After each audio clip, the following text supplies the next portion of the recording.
la razón por la cual me introduje en este tema fue porque yo quería entender lo que todos queremos entender, o por lo menos los que todos quienes defendemos la libertad queremos entender. ¿Por qué nos va tan mal? ¿Por qué perdemos? ¿Por qué el socialismo, la gente que cree en el intervencionismo estatal, que no cree en la sociedad abierta, que no cree en la libertad, tiene tanto éxito?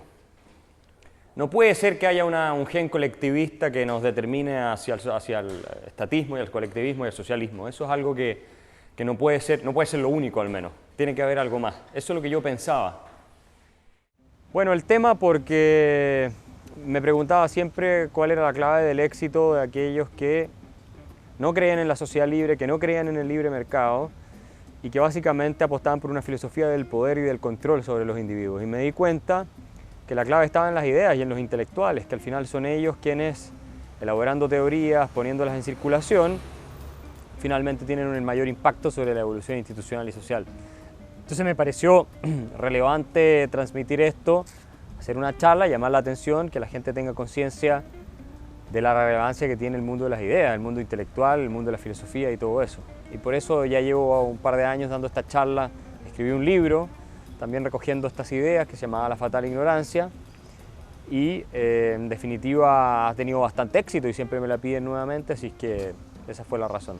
Entonces, si una sociedad, por ejemplo, las ideas igualitaristas socialistas son las dominantes, si la hegemonía cultural, intelectual es la socialista, la gente, digamos, tiene una mentalidad socialista, por decirlo en otras palabras, el Estado, las instituciones formales van a reflejar esa hegemonía. Y por lo tanto, la lucha por la hegemonía cultural, por los conceptos, por el lenguaje, por las ideas, en definitiva es una lucha por la conciencia de las personas, es la clave para determinar el tipo de orden social, el tipo de orden económico en el que tú vas a vivir. Esa es la importancia que tiene el concepto de hegemonía y por eso la izquierda también trabaja tanto sobre ese aspecto. O sea, lo que nosotros, los que creemos en esto, estamos defendiendo, la verdad no tiene nada nuevo y no empezó en Chile, ni siquiera empezó con los Chicago Boys. En Chile ya hace rato que había empezado. O sea, hay una construcción completamente mítica respecto a la historia de qué es primero el neoliberalismo, dónde surge, cómo se ejecuta y todo lo demás. Y lo cierto sí es que efectivamente las reformas que se aplicaron en Chile, que obviamente fueron innovadoras en una serie de sentidos, la privatización del sistema de pensión y todo lo demás, que es algo que debieran hacer también en España, todo eso fue algo novedoso, pero los principios que las inspiraron eran los mismos principios de economía libre que venían ya predominando en el mundo del siglo XIX y que lamentablemente se perdieron en manos de ideologías y doctrinas colectivistas en el siglo XX. Muchas gracias. La charla segunda del título fue Chile y el mito del neoliberalismo mundial y a mí me pareció interesante porque no muchos saben la relevancia que tuvo Chile en la historia mundial en el tiempos de la Guerra Fría y no me refiero solo al tema de Salvador Allende, Pinochet, sino que a lo que significó desde el punto de vista del triunfo de la filosofía libertaria y de las ideas de la libertad frente al socialismo soviético, socialismo totalitario marxista.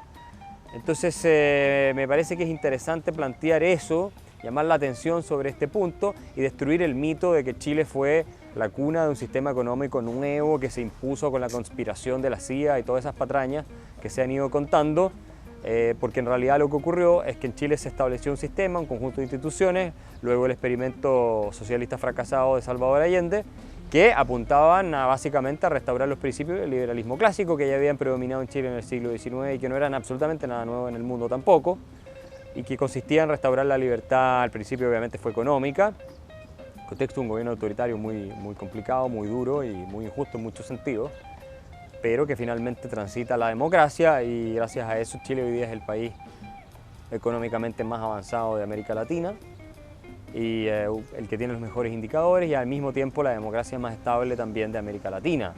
Ese fue un logro también de los gobiernos de la concertación de centroizquierda que vinieron después del régimen militar, que mantuvieron los fundamentos del sistema económico y político relativamente intactos. Entonces fue un sistema al final acordado tanto entre la clase política democrática como entre la clase política, no clase política, clase dirigente militar.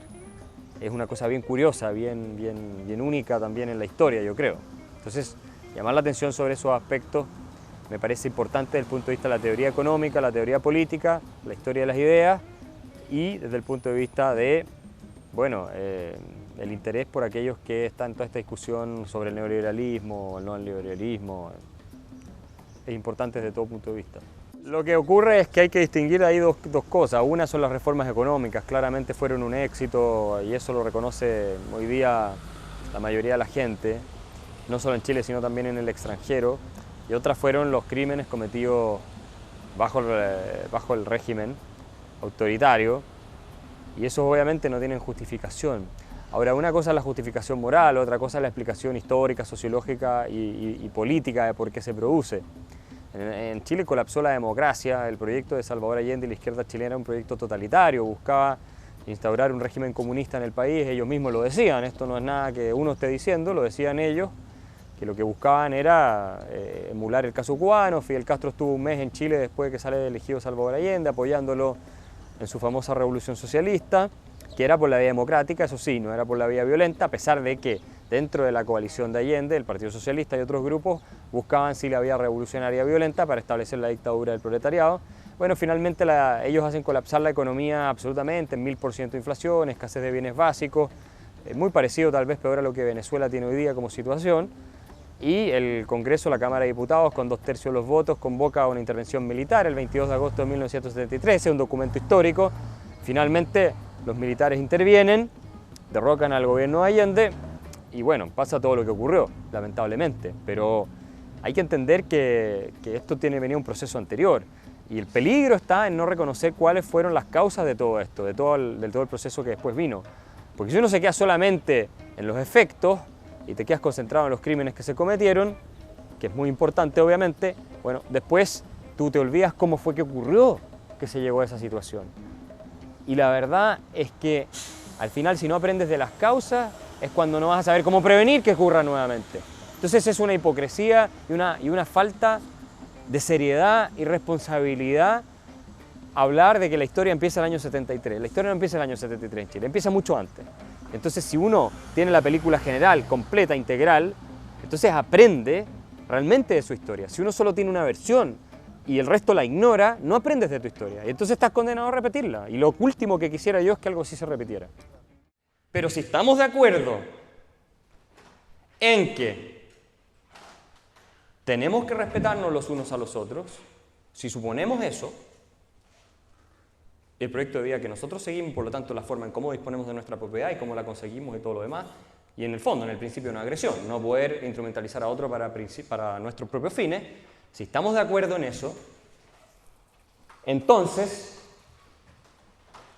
no hay ni una forma de conectar la igualdad material, creo yo al menos, que sea lo suficientemente persuasiva, con la justicia. Bueno, la charla sobre justicia y desigualdad debe ser una de las más populares porque ataca un tema que obviamente está muy presente en la discusión pública y la discusión también privada en todo Occidente, y es una charla obviamente polémica, tiene una posición muy clara que es la que yo defiendo, que es que si tú respetas la libertad de las personas, respetas la dignidad de las personas, los resultados que se siguen de la libre interacción de personas responsables, que no cometen fraude ni nada, no pueden ser injustos, porque las reglas de conducta establecidas son justas. Entonces no es injusto que haya gente con mucho dinero y gente que tenga poco dinero. Eso no significa que sea deseable desde el punto de vista emocional, lo cual es otro tema.